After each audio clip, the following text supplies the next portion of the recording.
Assalamualaikum warahmatullahi wabarakatuh. Selamat pagi anak-anak. Bagaimana kabar kalian? Semoga kalian dalam keadaan sehat semuanya ya. Nah, pada kesempatan pagi hari ini, Ibu akan menjelaskan tentang peta. Tujuan pembelajaran kita kali ini adalah yang pertama, menjelaskan pengertian peta. Yang kedua, menjelaskan fungsi peta. Yang ketiga, menyebutkan persyaratan peta yang baik. Dan yang keempat, menyebutkan komponen-komponen peta. Lalu, peta itu apa ya, anak-anak? Nah, permukaan bumi itu terdiri atas berbagai macam objek yang jenis, ukuran, dan bentuknya itu beragam. Objek-objek tersebut ada gunung, danau, pantai, laut, gurun, jalan, ada kota, ada desa. Nah, jika kalian ingin melihat secara lebih luas permukaan bumi tersebut, kalian harus terbang di atas permukaan bumi, atau kalian bisa naik pesawat, atau bisa juga naik gedung yang tinggi. Nah, dari atas itu kalian bisa mengamati permukaan bumi yang sangat luas. Tentu saja, melihat objek permukaan bumi dari atas itu membutuhkan biaya yang sangat mahal dan membutuhkan waktu serta tenaga yang besar. Untuk mengatasi kesulitan itu, manusia kemudian menggambar permukaan bumi ke dalam selembar kertas.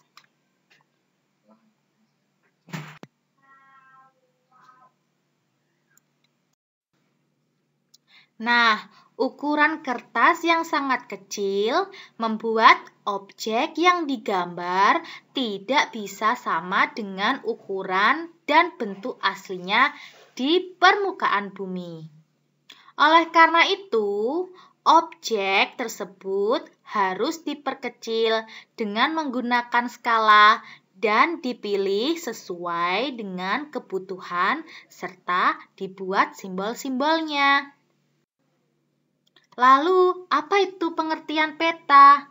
Peta adalah gambaran permukaan bumi pada suatu bidang datar yang diperkecil dengan skala tertentu dan dilengkapi dengan tulisan serta simbol sebagai keterangan. Manfaat peta yang pertama adalah menunjukkan posisi atau lokasi relatif di muka bumi.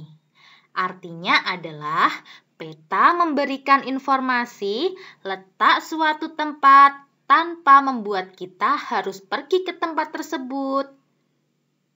Letak suatu tempat ini ditunjukkan oleh letak garis lintang dan garis bujur pada peta. Seperti letak Indonesia berada pada 6 derajat lintang utara sampai 11 derajat lintang selatan dan 95 derajat bujur timur sampai 141 derajat bujur timur. Manfaat peta yang kedua adalah menggambarkan ukuran luas dan bentuk fenomena fisik, sosial, dan budaya. Nah, kita dapat mengukur luas suatu tempat dengan mengukur luas pada peta tersebut. Kemudian, kita konversikan dengan skala peta tersebut. Kita juga dapat mengetahui informasi bentuk fenomena fisik dan kondisi sosial budaya suatu tempat dengan melihat simbol yang ada pada peta. Manfaat yang ketiga adalah menunjukkan arah, jarak, serta sebaran fenomena di muka bumi. Ketika akan pergi ke suatu tempat, kita dapat menentukan arah dan jarak daerah tersebut melalui orientasi dan panjang suatu daerah tersebut pada peta. Contohnya adalah ketika Dono ingin pergi ke SMP 1 Brangsong. Dia tidak tahu berapa jarak rumah Dono ke SMP 1 Brangsong. Kemudian Dono membuka HP-nya, lalu dia membuka aplikasi Google Map-nya. Nah, dari situ dia bisa tahu berapa jarak rumahnya ke SMP 1 Brangsong. Kemudian, kita juga dapat mengetahui persebaran dari flora dan fauna menurut letak lintang, serta membedakan iklim pada wilayah di permukaan bumi melalui garis bujur. Manfaat peta yang keempat adalah menunjukkan gerakan dan kecenderungan perubahan pola keruangan di muka bumi. Contohnya pada kasus COVID saat ini. Misal kalian lihat pada peta berikut adalah peta Provinsi Bali. Nah, dengan melihat peta tersebut, kalian bisa tahu di mana kasus COVID terbesar di Provinsi Bali. Nah, berada di Kota Denpasar, karena Kota Denpasar berwarna merah. Dengan melihat peta tersebut, kalian dapat menyimpulkan bahwa di Provinsi Bali, Kota Denpasar memiliki kasus COVID tertinggi. Kenapa ya? Oh, karena daerah tersebut merupakan daerah terpadat di Bali dan dikunjungi oleh wisatawan baik lokal maupun asing.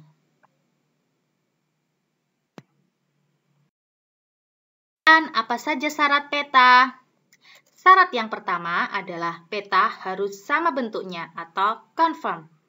Artinya, peta yang tergambar meskipun kecil harus sama bentuknya dengan keadaan yang sebenarnya. Yang kedua, peta harus sama jarak atau equidistant. Artinya, perbandingan jarak pada peta harus sama dengan jarak yang sebenarnya. Yang ketiga adalah peta harus sama luas atau ekuivalen. Artinya, perbandingan luas daerah pada peta harus sama dengan luas sebenarnya di lapangan. Yang keempat adalah peta harus memiliki penunjuk arah yang benar, sehingga memudahkan penggunaannya dalam memanfaatkannya. Yang kelima, informasi yang tergambar pada peta tidak membingungkan pengguna peta.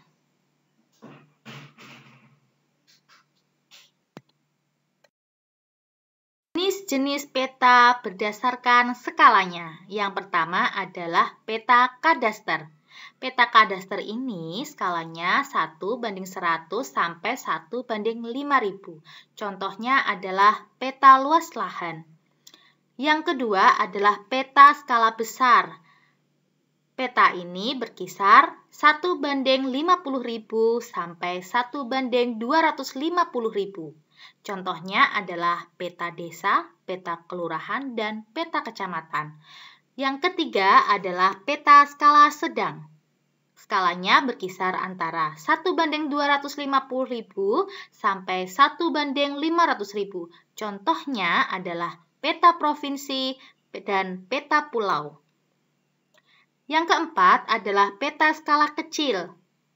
Skalanya berkisar 1:500.000 sampai 1:1 juta. Contohnya adalah peta negara. Dan yang kelima adalah peta skala geografis. Skalanya berkisar antara 1:1 juta atau lebih. Contohnya adalah peta benua atau peta dunia. Nah, di sini catatannya adalah semakin besar luas wilayah yang digambarkan pada peta, maka skalanya akan semakin kecil. Sebaliknya, semakin sempit luas wilayah yang digambarkan pada peta, maka skalanya akan semakin besar. Peta menurut isinya.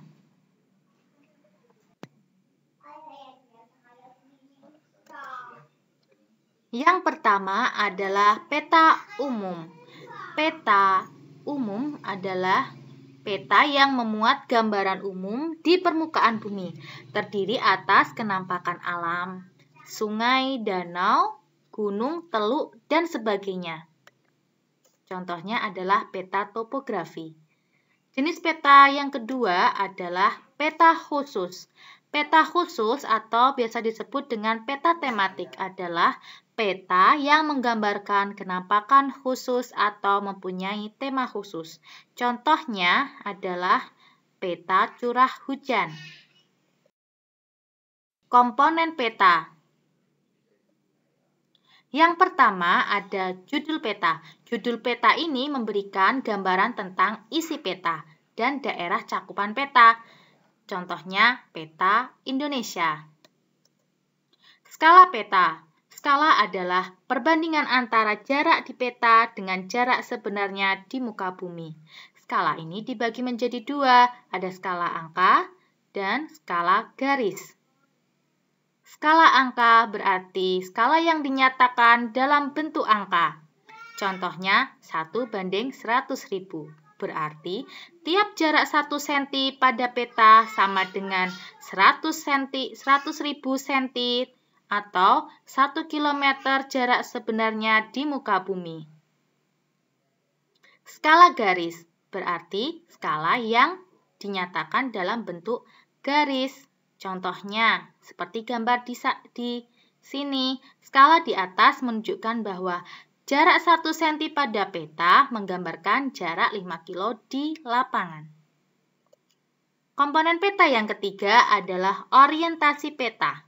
Orientasi itu adalah arah mata angin. Bentuknya seperti ini.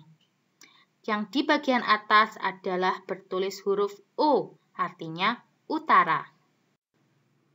Komponen peta yang keempat adalah simbol peta. Simbol peta yaitu tanda khusus pada peta yang mewakili objek yang dipetakan. Simbol ini dibagi menjadi ada simbol titik, simbol garis, simbol warna, dan simbol area. Simbol titik bisa kalian lihat ada kotak berwarna merah yaitu ibu kota negara. Ada lingkaran yang di dalamnya berwarna lingkaran merah itu adalah ibu kota provinsi. Ada segitiga yang berwarna merah itu berarti gunung berapi. Kemudian simbol garis. Kalian bisa lihat ada garis yang bercabang-cabang itu berarti sungai. Kemudian kalau simbol warna itu dia biasanya menunjukkan ketinggian suatu tempat. Contohnya kalau warnanya coklat gelap, berarti ketinggian daratan itu antara 1.500 sampai 4.000 meter dari atas laut. Kemudian simbol area, ada danau yang bergambarnya bulat, tidak berwarna biru. Kemudian yang kelima adalah garis koordinat. Garis koordinat adalah garis khayal pada peta berupa koordinat peta dalam bentuk garis lintang dan garis bujur. Garis lintang ini garis yang mendatar, sedangkan garis bujur adalah garis yang tegak lurus. Kemudian yang keenam adalah sumber peta.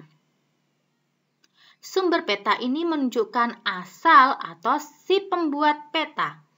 Misal, peta itu dibuat oleh BMKG atau Badan Meteorologi, Klimatik, dan Geofisika.